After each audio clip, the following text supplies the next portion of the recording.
নমস্কার বন্ধুরা, চৈতি সিম্পল কিচেনে সবাইকে স্বাগত। আশা করি সবাই তোমরা খুব ভালো আছো আর আমিও ভালো আছি। আর এই দেখো, আমি কড়ার মধ্যে সর্ষের তেল দিয়ে দিয়েছি।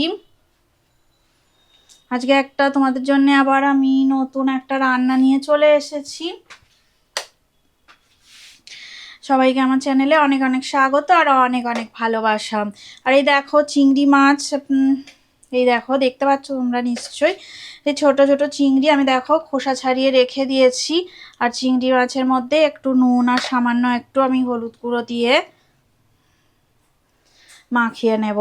দেখো নুন আর হলুদ গুঁড়ো দেওয়া হয়ে গেছে।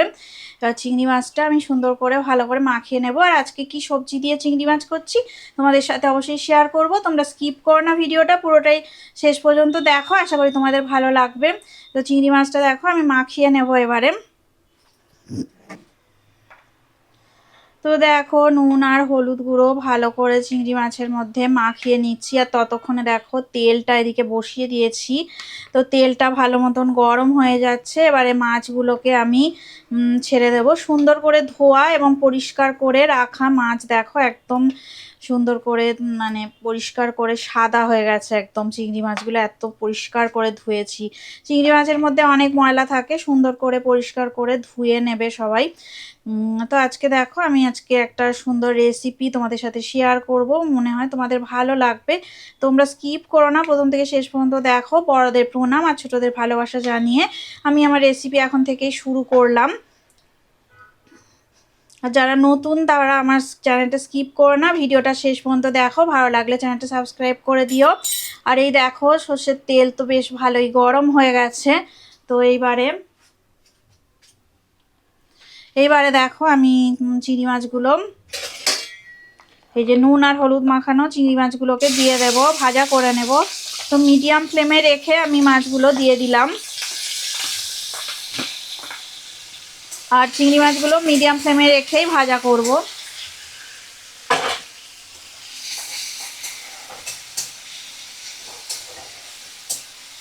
তো গরম ভাতে স্বাদ দুর্দান্ত হয়, তোমরা অবশ্যই বাড়িতে একবার হলেও রেসিপিটা ট্রাই করো। তো গরম ভাত রুটি সব কিছুর সাথেই ভালো লাগবে। তো কি সবজি দিয়ে করব তোমরা দেখতে পাবে। তো এখন আমি শুরু করে দিয়েছি রান্নাটা।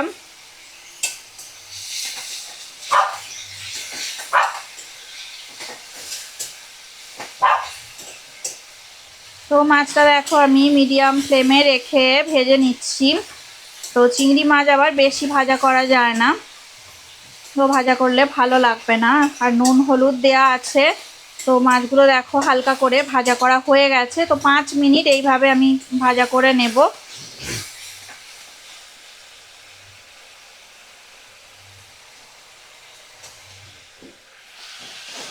তো এবার দেখো আমি অল্প করে কুচানো পেঁয়াজ দিয়ে দিলাম, একটা মিডিয়াম সাইজের পেঁয়াজ।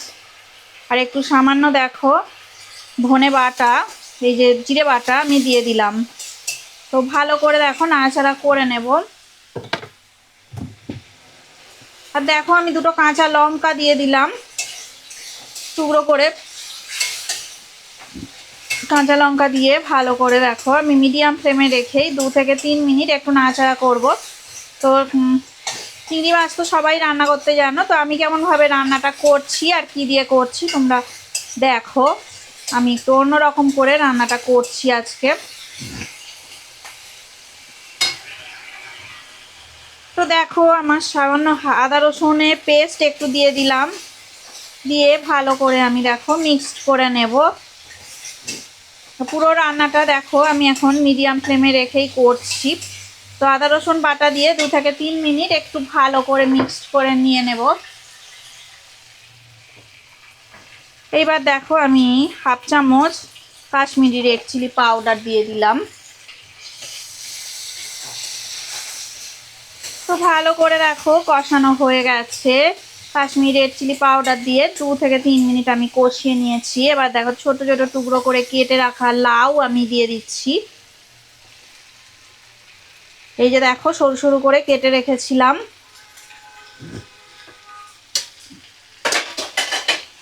তো ফ্লেমটাকে এবার একদম লো ফ্লেমে করে দিলাম, কারণ ভালো করে এবার কষিয়ে নিতে হবে আমার এই রান্নাটা। তোমাদের কেমন লাগলো অবশ্যই আমাকে কমেন্ট করে জানাবে।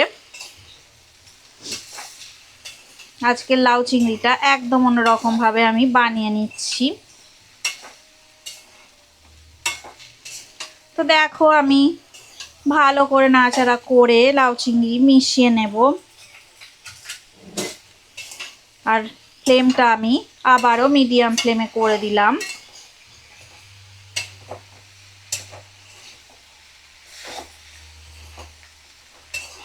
আর সামান্য একটুখানি আমি নুন দিয়ে দেব, কারণ তখন যখন আমি চিংড়ি মাছগুলো ভাজা করেছিলাম তখন আমি নুন দিয়েছিলাম পরিমাণ মতো।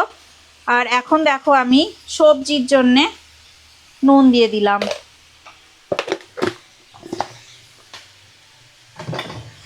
আর হলুদ গুঁড়ো আমি আরেকটু পরিমাণ মতো দিয়ে দেব, 1/2 চামচ আমি হলুদ গুঁড়ো দিয়ে দিলাম। এইবার দেখো ভালো করে আমি 5 থেকে 7 মিনিট চিংড়ির সাথে লাউ কষিয়ে নেব। আর দেখো আমি ফ্লেমটা এখন মিডিয়াম ফ্লেমে আবার করে দিলাম।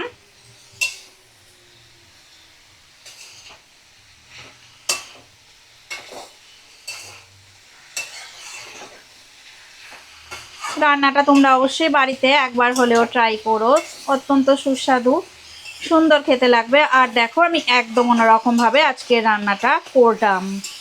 আর আজকে সুন্দর করে রান্নাটা করছি অন্যরকম ভাবে একদম। তো দেখো 5 থেকে 7 মিনিট কষানো হয়ে গেছে। এবার আমি হাই ফ্লেমে দিয়ে দিয়েছি। এইবার দেখো আমি জল দিয়ে দিচ্ছি।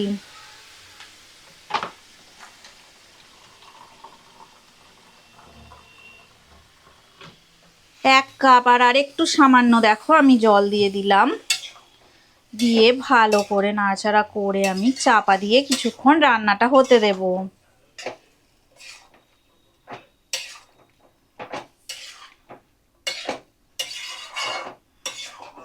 এইভাবে তোমরা লাউ ছাড়াও চাল কুমড়ো দিয়েও করতে পারো, তো দারুণ খেতে লাগবে। দেখো আমি লাউটা কিছুক্ষণ সিদ্ধ হবার জন্যে কিছুটা জল আমি দিয়ে সিদ্ধ হতে দিচ্ছি আর একটু ঢাকা দিয়ে রাখবো।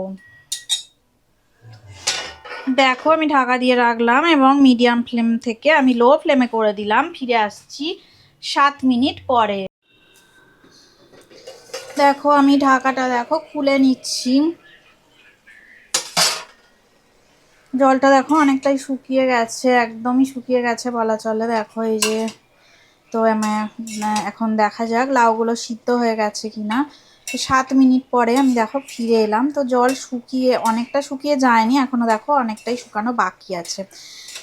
তো আমি হাই ফ্লেমে দেখো করে দিলাম গ্যাসের ফ্লেমটা। তোমরা এই রান্নাটা অবশ্যই করবে বাড়িতে একবার হলেও। আর এই জল জল ঝোল ঝোল লাউ ও খেতে দারুণ লাগে চিংড়ি দিয়ে। তো আমি এতটা ঝোল রাখবো না, আর একটু আমি দেখো একদম আবার শুকনোও করবো না, আর একটু ঝোলটা শুকিয়ে গেলেই আমি অফ করে দেব।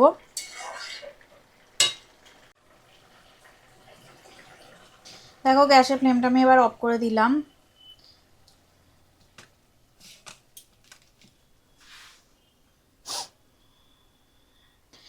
আজকে দেখো এই ঝোল লাউ চিংড়ি একদম রেডি হয়ে গেছে। তো বেশ ভালোই ঝোল ঝোল আছে, আমি তোমাদেরকে দেখাচ্ছি যে কীরকম ঝোল আছে।